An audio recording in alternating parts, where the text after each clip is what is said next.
안녕하세요. 일본 소식과 반응을 알려주는 서은공지입니다. 여러분, 뉴스 봤어요? 일본이 자산 압류에 대비해서 한국의 보복 조치를 검토하겠다고 합니다. 그것도 비자로 말이죠. 무슨 내용인지 궁금하신 분들을 위하여 서은공지가 특별히 설명해주겠어요. 강제징용 피해자 4분께서 일본 제처를 상대로 소송을 했는데 승소를 했습니다. 그래서 피해자분들에게 각각 1억 원씩 배상을 하라고 판결이 났습니다. 하지만 일본과 일본 제철은 반발하면서 판결 내용 개무시.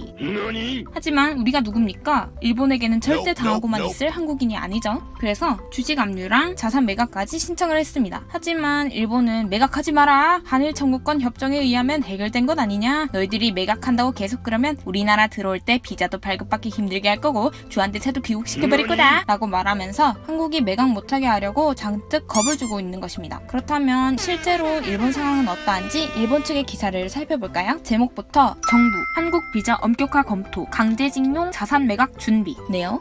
내용을 읽어보자면 일본 정부는 일본 기업이 패소한 한국에서의 일제 강제징용 소송에 대하여 압류된 피고 기업의 자산 매각을 법원이 명했을 경우에 대비해 보복조치 검토를 본격화했다. 한국을 대상으로 한 비자 발급 조건의 엄격화와 주한대사의 일시귀국이 선택사항으로 떠오르고 있다. 1965년에 한일 청구권 협정에 근거해 일제 강제징용 문제를 해결 완료라고 평가하는 정부는 자산을 매각해 현금화하는 것은 국제법 위반으로 용인할 수 없다고 경고해왔다. 보복을 내비치는 배경에는 견제를 강화해 한국 측이 매각을 만료하게 하려는 의도가 깔려있다 라는 내용으로 보아 보복을 할 가능성이 다분해 보이는데요. 인기 댓글을 살펴볼까요? 첫 번째 댓글입니다. 한국과의 마찰로 인한 역사인식 문제가 사실 한두 번은 아니다. 정부가 어영부영하게 항의할 게 아니라 좀 더 의연하게 대처했다면 한국 정부가 국내에서 인기를 끌기 위한 재료로 반의를 이용할 가능성은 적었을 것이다. 대체 지금 왜 강행하고 있는 것인가? 곧 있을 해산 총선거 때문 아닌가?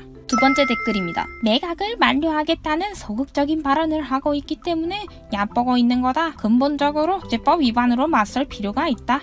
두 번째 댓글을 보니까 좀 어이가 없는데요. 애초에 왜 만료하겠다는 발언을 해서 스스로 얕봄을 당합니까? 당연히 매각해야 하는 건데 그걸 또 국제법 위반으로 맞서고 있네요. 일본아 이거 보여주려고 어그로 끌었냐? 세 번째 댓글입니다. 자산 매각은 지금 한국 상황에서는 변경은 없어 보이고 정치적으로도 안 될 것이다. 그렇다면 일본도 구체적인 방안을 찾아 조치를 취해야 한다. 물론 보복이 아닌 한국의 부조리한 실질적 손해에 대한 항의 차원으로 인적, 물적, 돈 세 가지 점에서 단호하고 강하게 실질적 피해를 줄 수 있는 시책을 강경히 진행해야 할 것이다. 세 번째 댓글을 읽어보니 보복은 하지 말되 일본 나름대로 항의를 하겠다는 말이네요. 사실 일본이 버티고 있는 꼴이라서 저걸 논하는 것 자체가 잘못된 거긴 하지만 보복이 아닌 항의로 대처한다는 것은 다른 태도라고는 생각을 합니다.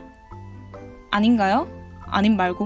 네 번째 댓글입니다. 만약 자산 현금화가 되어버리면 당연히 이외의 보복도 준비하고 있겠지? 이런 건 보복도 아니다. 징용 문제 이전에 해두지 않으면 안 되는 일이었다. 이렇게 물러터지게 대응을 하니까 한국도 일본 약 잡아보는 걸 당연시하는 거다. 만약 현금화가 되면 금융을 포함한 대규모 보복을 기대하고 있겠다. 네 번째 댓글을 읽어보니 일본인들도 자기 나라가 대처하는 꼴이 한심한가 봅니다. 왜 그렇게 물러터지게 대응하는지 아직도 이유를 모르는 걸까요? 역시 그 나라의 그 사람 다섯 번째 댓글입니다. 너무 봐주는 거 아닌가? 여태껏 당하는 것들의 엄격함만으로는 부족하다. 특히 일본 사격 통제 레이더 사건은 다른 나라에서는 적대 행위이자 선전포고이다. 경제제재도 분명 포함해서 검토해야 할 것이다. 다섯 번째 댓글을 읽어보니까 진짜 어이가 없네요. 원래 괴롭힌 애들은 기억 못하는데 당한 사람은 죽을 때까지 기억난다고 하죠. 자기들이 한 만행은 기억도 못하면서 당한 것만 기억하는 그 기억 조작 정말 한심하네요. 일본이 일본했네.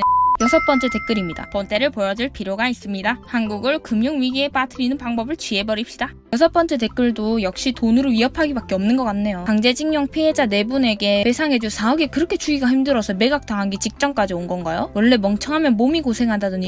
일곱 번째 댓글입니다. 일본 정부의 보복 조치로 한국 비자 발급 조건 엄격화나 주한대사의 일시귀국이 선택지에 올랐다는 기사인데 보복 조치는 고작 그것뿐이냐? 일본 경제단체 연합회의 보복 조치를 기대하겠다. 지방자치단체들도 한국이랑 되어 있는 자매도시라도 그만둬줬으면 하는 바람이다.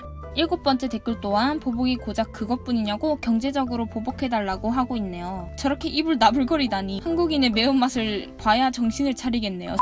8번째 댓글입니다. 기자 양반, 버벅 조치가 아닙니다. 잘못된 보도는 그만하세요. 국제법을 어기는 등 신뢰성 없는 나라의 비자를 엄격화는 나라를 지키려는 국가들도 하고 있는 평범한 조치입니다. 댓글을 읽어보니 보복이 아니라 평범한 조치라고 변명하고 있네요. 9번째 댓글입니다. 한국에 대해 강경하게 대응하는 자세는 아베 정권에 있어서는 희소식입니다. 지지율을 회복시킬 수 있는 좋은 기회입니다. 이 댓글을 보니 아베 지지율이 바닥이란 걸 알 수 있었네요. 근데 아마도 계속 바닥일 겁니다.